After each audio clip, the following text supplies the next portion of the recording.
going to do a bit of a recap of everything for these lovely 3 people that were here for the whole thing.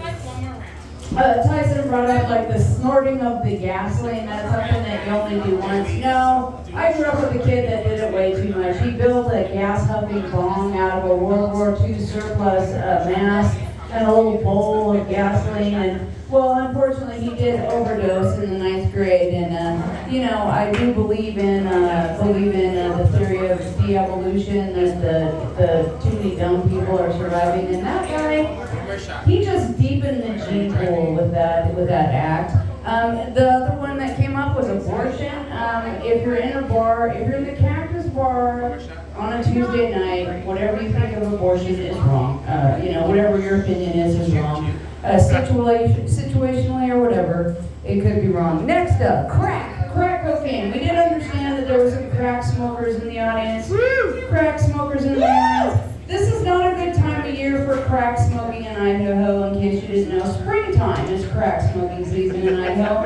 And, you know, that's when the good coke comes up. I'm not sure why. It's just a seasonal thing. So, but be prepared, because it's a tradition in this Valley's comedy that there is the springtime crack cook-off.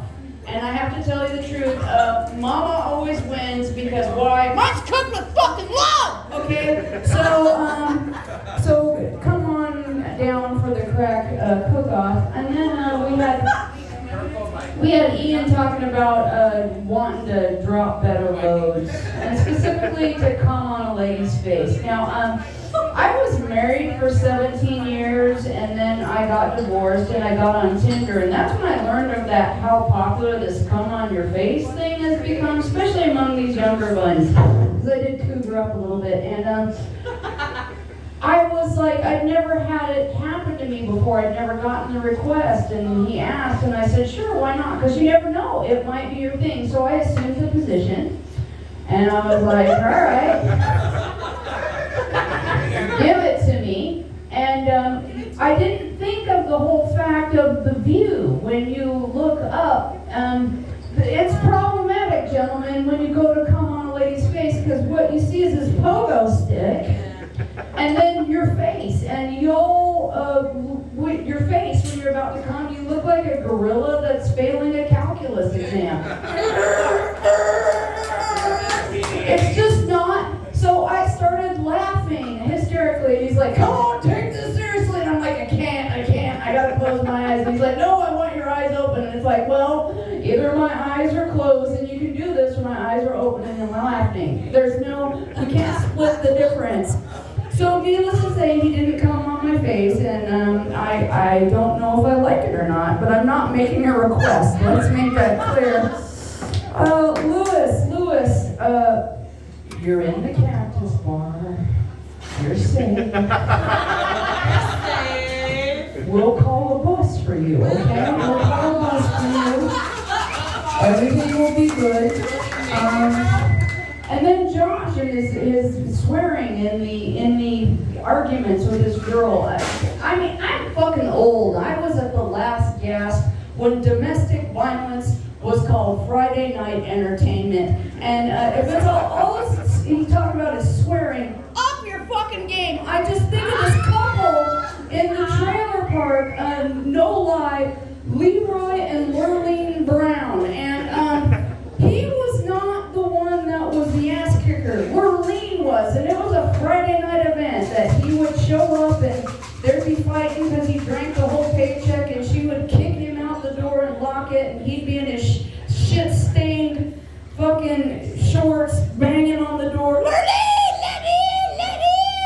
And we would just sit and watch, and that was Friday night entertainment until the night she popped the door open and bashed him over the head with a frying pan, and we thought he was dead. He survived, but he was not the same after that. He was this guy. But he got disability checks after that, so Lorraine was happy.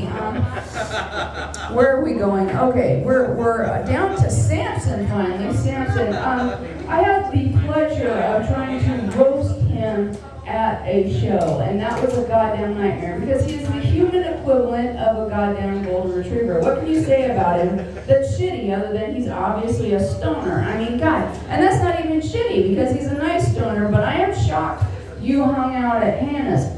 You know that's where the cougars go to hunt, my darling. We might have to talk. We might have to talk. Okay, so we've finally gotten around to where I'm going to actually do real material. Are you ready? Are you ready? I think I'm going to hit one of Lexi's favorites. Okay, so I am unusual in comedy in that I am intentionally abstinent. I don't know if you paid attention to this sausage fest. Most of the people that do comedy are doing it to get hot, wet pussy. And I'm not into pussy at this point. I think I've given up on dick, for sure. I just decided I didn't want to play anymore.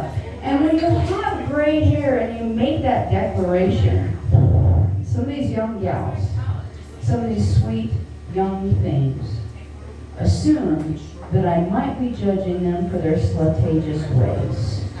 No. I promise you, I do not judge that because I have a solid theory that I came upon on a deep acid trip. Okay, here it is.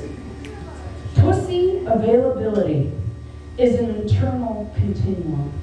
The amount of tuna that gets towed to Pound Town tonight is the same amount that is going to get pounded tomorrow night and last night and on through eternity.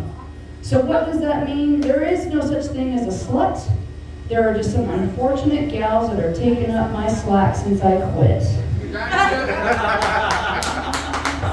Because I'll tell you what, I used to shoot puss like it was a wet rubber band across the bar, just slinging puss, slinging it. Oh, I'm not lying, honey. There have been more loads dropped here than a discount laundromat. Let me tell you that right now. Woo! Yeah, there's been more clips dropped here than a country music festival in Las Vegas. No, don't moan at that. My tubes are tied. No children died in that mass shooting. My name is Tony